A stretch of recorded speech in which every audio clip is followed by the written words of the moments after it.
So the way that Daniel and I work now, it seems to be, and I think it's been pretty much this way since the beginning, is we both come to the table with some sketch ideas, and we weed out which ones we both like and which ones we don't. And then we both go off on our own and write a draft of whichever one we feel sort of, an affinity to.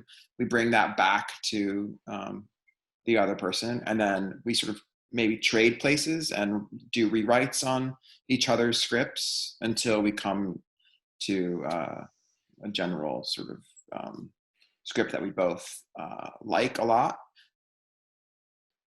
Generally, when Matt and I meet, we have like a kernel of an idea or a full idea, but something made us laugh and we kind of bring it to each other and it becomes a sketch idea. And then we usually have little bits of ideas, and we make basically like a 1-sentence log line of each of these and end up with a ton of them so that we can kind of whittle down the best ones that are the most possible to actually shoot or make.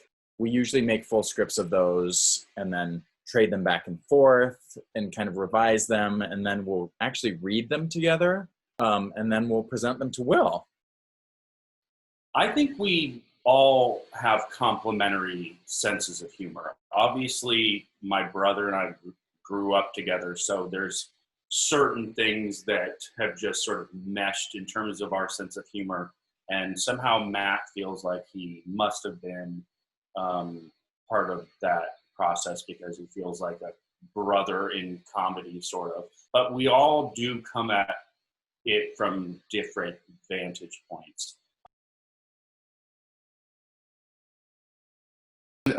So Daniel and I we've made 15 sketches roughly, maybe a couple extra, maybe 17 sketches. And the sketches or the short comedy films that have fared the best on our YouTube channel have been the ones where we are shirtless or half naked, or that involve sex in some way, or both. And so I think, sadly, what we've learned is that is the thing that generates the best response. And we have consciously fought against that, tried to make things that don't have to do with our bodies or with sex. And they are often the sketches that I love the most, but they don't seem to get the same amount of attention. And so this short that is in the festival is an example of a short that we purposefully decided to do with our shirts off and to focus on sort of sexing it up and seeing what happens. I think that with Pics, we managed to make it sexy, but we also were able to honor, our brand of horror comedy, highlighting some of the grotesqueness of what it's like to trade pics on hookup apps, and we made ourselves laugh making it. So even though we slightly sold our souls for it, we still feel proud of it.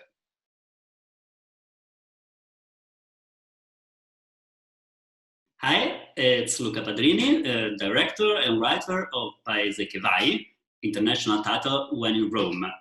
This short is just a thanks to a person I thought would never understand my little secret, but actually he did.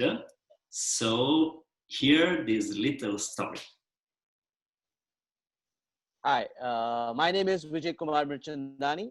I am one of the producers of Paese che vai When in Rome, representing it from the American continent.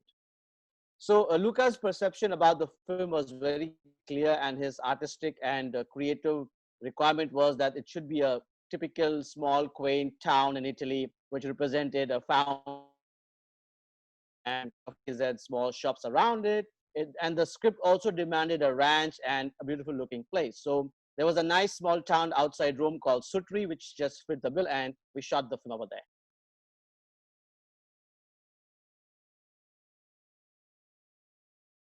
Hello, my name is Rocco Fasano and I play Alfredo in Paese che vai when in Rome.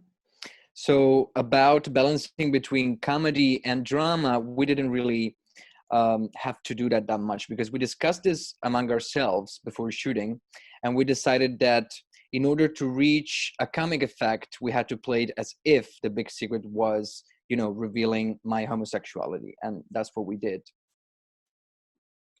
Hello, my name is Jason Prempe, and I'm playing Mattia in the short film Paese che vai when in Rome. Yeah, we didn't really have to balance between drama and comedy because we were playing as the whole point of the story was about being homosexual. So the comedy, the strong part of the comedy, it came from the script.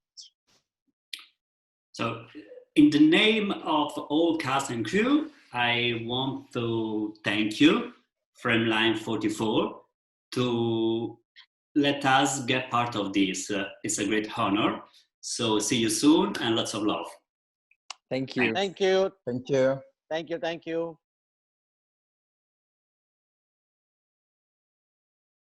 My name is Oriana Oppice. I'm the director producer of Goggle Boy. I had read the script years ago, like probably 5 years ago, and it always just kind of stuck in my head. And I knew that it had to be made, but it's one of those things where you just have to wait for the right moment and the right people and right circumstances. So very excited to be a part of Frameline. We're thrilled that we got to meet Marcus.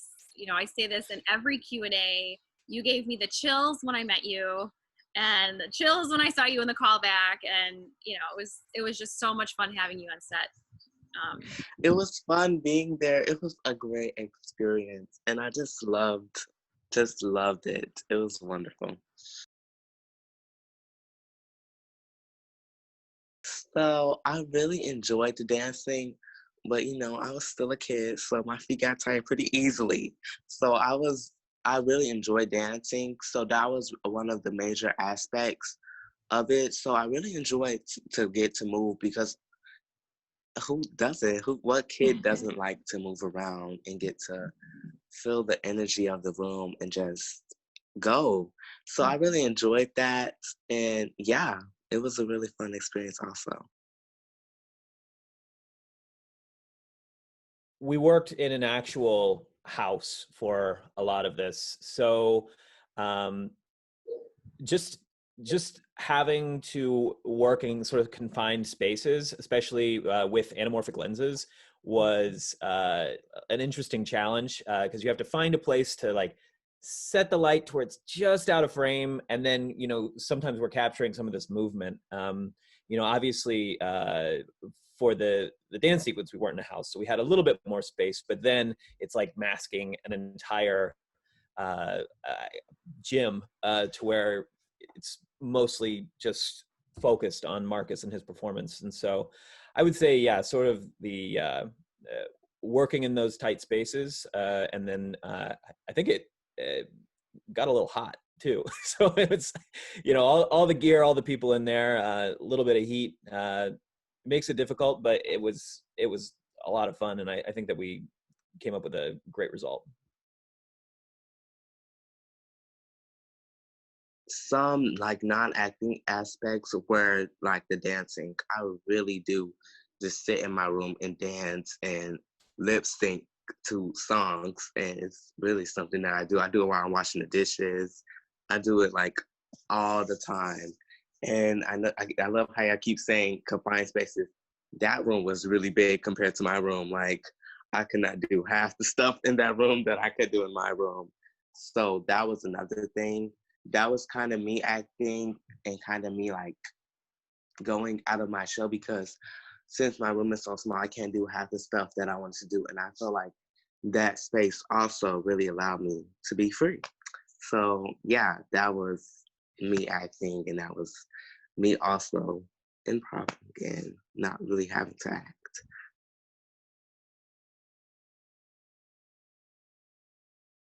Hey Frameline, I'm Nick Borenstein. I'm the writer, director, and performer of Pete Can't Play Basketball. Thank you so much for coming to support the festival.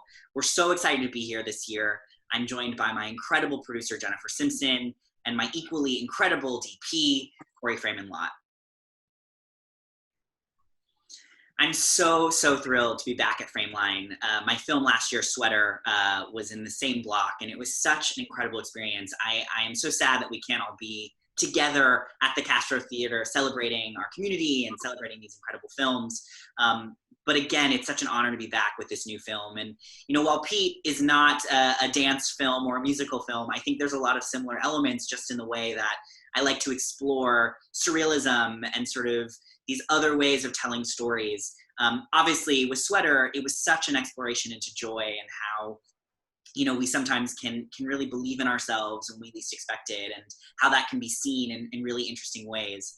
And in Pete, you know, I really love the idea that we could build a direct relationship with the audience. You know, he breaks the fourth wall and is able to tell you exactly how he's feeling. And I think similar to the character in Sweater, you're really able to be with him throughout his journey and sort of know where he is sort of emotionally throughout the process. So again, while it's not necessarily a dance film, I think that there's a lot of things about it that I feel connected to, just like in Sweater. And, you know, I hope it goes without saying, but no, I can't play basketball. Yeah, so I'm Jennifer Simpson. I'm the producer of Pete Can't Play Basketball. And Nick came to me with the script, seeing if I wanted to produce. And after reading it, I was very excited about it because it's, first off, a very fun project, and also very important to me as a queer person and an activist, also a queer film that is about accepting ourselves and really rejoicing in who we are and in our communities that we find and create with each other. And I think that, you know, so much of the work that we do is often, you know, hard or heavy, and remembering why we're fighting and that there's so much joy in what we are creating for each other is a very important thing for all movements. And I think this film does a really lovely way of, lovely and fun and beautiful way of showing that. Hello, my name is Corey. I'm the DP for Pete Can't Play Basketball. I think what was so fun about this movie is Nick was incredibly passionate about bringing the comedic elements to the visual and making that a big part of why the film is funny. And I think not unlike Sweater, he likes to have a lot of fun with the form and sort of acknowledge the fact that we're making a movie and that the characters are being played by actors. And I think that was a lot of fun in how we approach the cinematography, particularly since the script is so snappy and jumps through time and different moments in Pete's life.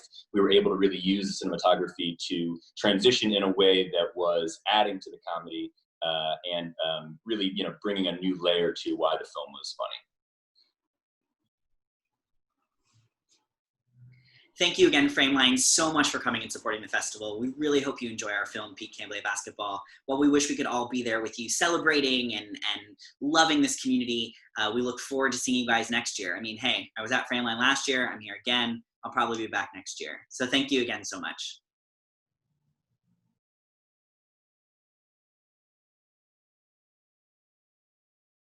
Hi everyone, my name is Kevin Yee and I am the writer, director, actor, choreographer, caterer of About a Short Film. Here are the answers to your questions. First question is, what was hardest about being both on camera and behind the camera as director? Well, I really love directing myself and directing my own projects and acting in my own projects, so I'm kind of used to doing it all. But one thing is really relinquishing any control is hard for me. I'm a little bit of a control freak when it comes to my projects because I believe in singular vision, and especially as a queer Asian artist, like I don't want to get my story muddled at all. But I will say, like, cinematography is something I can't do while I'm acting at the same time, so I was very lucky to have a very good friend, Joe Dressel, be my cinematographer, somebody that I trusted. And so I just had to relinquish that power. But when I got the footage back, obviously very happy. And it looks good. So next question is, Has making this short film done for your career what the film suggests it might do? No, it has not. Just as far as like getting in front of industry, etc., I think it's not really ever connected in that way. But I will say what I didn't expect about having this film be in film festivals is the idea of community. That's something I never really had because I've been doing this, as the film says, I've been in Hollywood and I've been a performer since I was 6 years old, and I've very much been doing it by myself and alone in a very straight white male centric Hollywood world. And so when this film was made and started to play festivals like Frameline, I was really impressed and inspired by the other artists that I was surrounded by telling their stories fearlessly, and just the type of community that these film festivals are creating. When I look back on this time, this year that this film has been going to the multitude of festivals that it has, I think I will really think of it fondly as a time that re-inspired me and helped me recommit to the art that I wanted to create. So thank you, Frameline, for having me, for making this community, and to all the other filmmakers, keep doing what you're doing. Let's change Hollywood.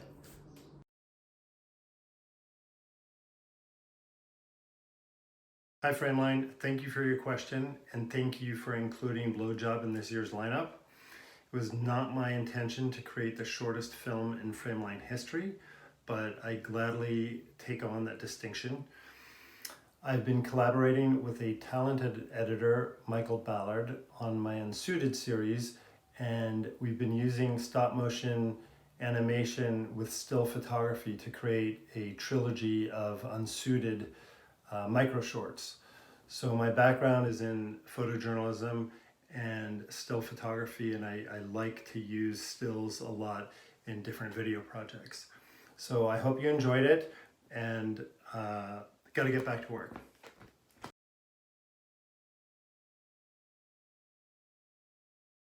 This is for Frameline. It's Island Queen. I'm Zackary Grady, writer and co-director.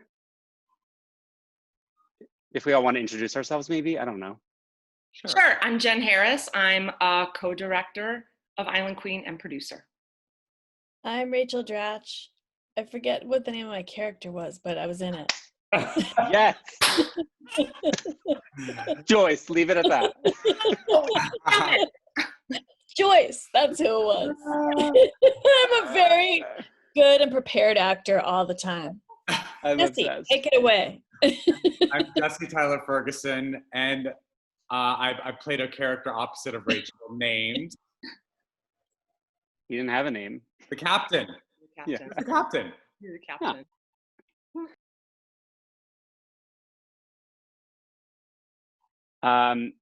I grew up on Cape Cod, and I spent 5 summers as a teenager working on the actual Island Queen ferry boat. I worked on the dock, I worked on the actual boat. It was like the craziest summer job that a teenager can have. And I always wanted to set something on the boat. I didn't know what. And I wrote this originally as a big feature, and then we condensed it into the short that it is. And it's a world that I know very well because it's like I came out on the boat, I grew up on the boat, I went to college and still worked on the boat. And so it's a lot of my teenage childhood years. All my memories are wrapped up into that boat.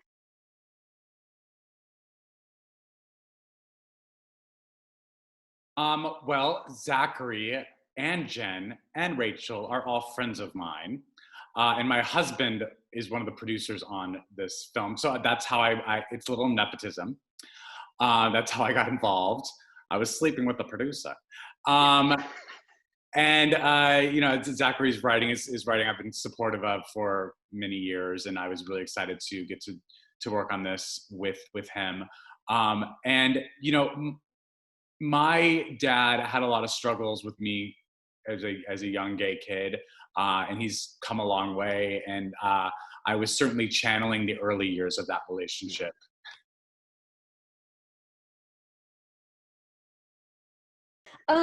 I think we improvised somewhat. Yeah, I think there was a little improv. I think we mostly stuck to to the script, but as I recall, you were open to improv, and just remember it being a lot of fun and laughing a lot. Is what I recall. Lo, that 1 year ago. I know, a year ago. Was it just a year? It was a year Yeah, ago. more than. A year ago. Okay. Yeah, we would have been daft, I think, to ban improvisation from Rachel Dratch. Yeah. So. Thank you. Also, from a writing perspective, working with people like Jesse and Rachel, you're like improvising is filling holes in the script that I didn't see there. You're not improvising to make up something. You're like, oh, there's a hole here, let me fill it. And as a writer, it's the greatest blessing you can have because it's like a spell check, but with comedy.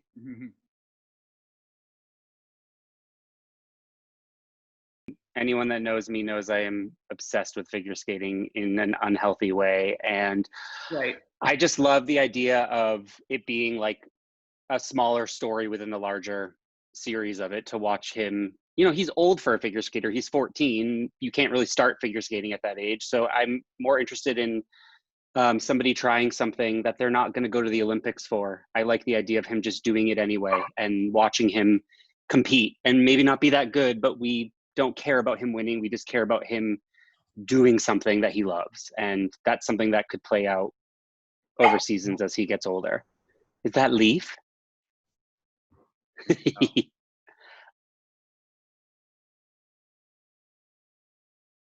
My biggest laugh was watching Jenn watch the monitor. Yes. And when you guys got some, you know, there's a poignant moment that had to happen, and Jen's like facial expressions and gestures. She was watching. She was like, yes, gorgeous, gorgeous, gorgeous. And then when it ended, she was like, gorgeous, gorgeous.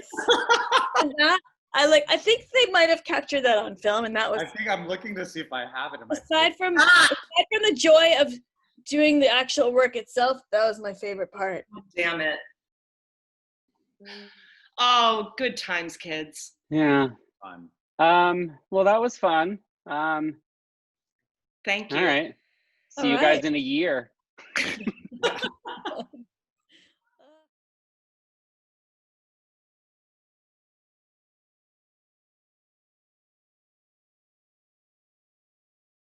So I always feel like it's really weird when you're watching something and they just focus on a phone screen on the film screen. So I really wanted to show people interacting, because grinder conversations are really weird, or they're really fun, or they're really, you know, strange or different or confusing or quick.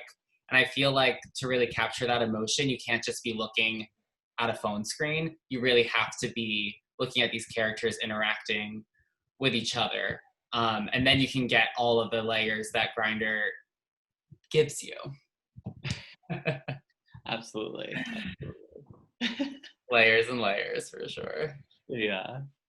How about you guys? Like, was it hard for you guys to play characters who supposedly weren't in the same physical space? Like, how was the rehearsal process for you guys? Were there special challenges that came with that? Like, yeah, what was your process? I think for me, it was less hard thinking about them like in the physical space, because like we would film with people, so you could talk to someone. But I think exactly. What I thought was like probably the challenge, but was also really fun, was like speaking language that is designed for like a text or a Grindr conversation, but like embodying that as like a real live person talking to somebody else.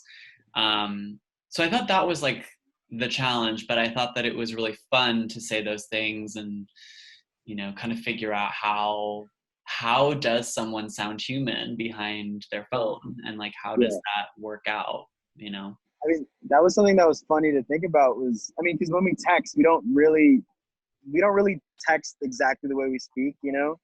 So that's just like an interesting thing, like trying to act the way we text, because it is kind of conflicting. But when it comes to like the physical acting of it, I think what was nice is that we could look at each other and we could act off each other. And I think at that point, it kind of just made it easier because at that point, we were just kind of, apart from the words, we were just kind of, playing. Yeah. Yeah, I agree. And also, I think when you have somebody else to work with who's in the same kind of world as Yeah, you, the same kind of world as you, yeah. saying the same kind of weird languaging together, you kind of are able to drop in and be like, oh, right, like there's like two things happening. This is what we're doing, Yeah.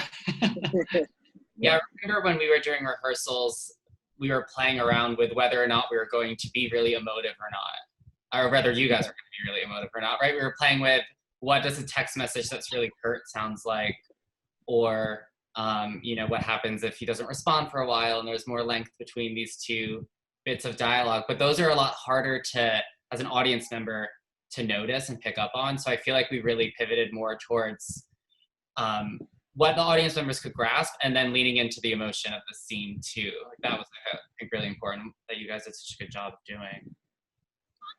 Well, thanks. Thanks. Yeah. Yay! Yay! Big old movie.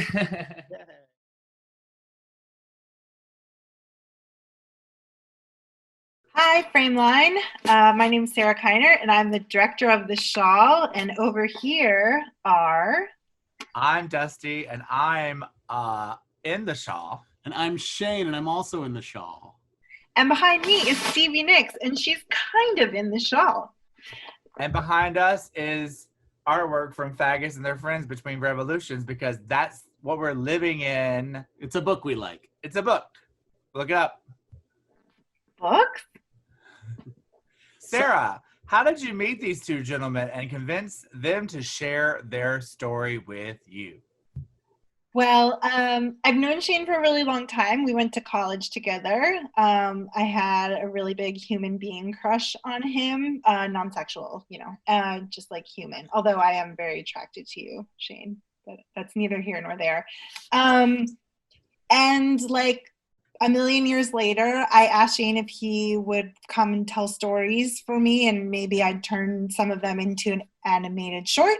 And he said, okay, but there's a caveat. He's like, I'm bringing my boyfriend. And I was like, great, let's do it. That was it. You guys took it from there. Yeah, I don't think it took much convincing. We like to talk about ourselves, and Sara just gave us a formal venue to do it. You're welcome. So guys, is this a story that you've told? I actually don't know the answer to this question. Is this a story you've told many times before, and like, did you change it at all when we worked together? Well, we tell a lot of stories. All of them true. Some of them are, everyone embellishes stories. This one was not embellished. It's the true, actual, factual. Nothing to like hype us, and because you'll see in it really paints me in a really great light. So I honestly, what do you think, Shane? I don't think we've told this story too many times. It's not like the story I tell of when I met Courtney Love. It's not like that. Like I tell that all the time. I've never heard that story. If there's anything that's different about it, there are a few adult details that if you ever track us down, we'll give you the full explanation for. But other than that, it's a pretty accurate retelling of what happened. Yeah. Yeah. Beautiful.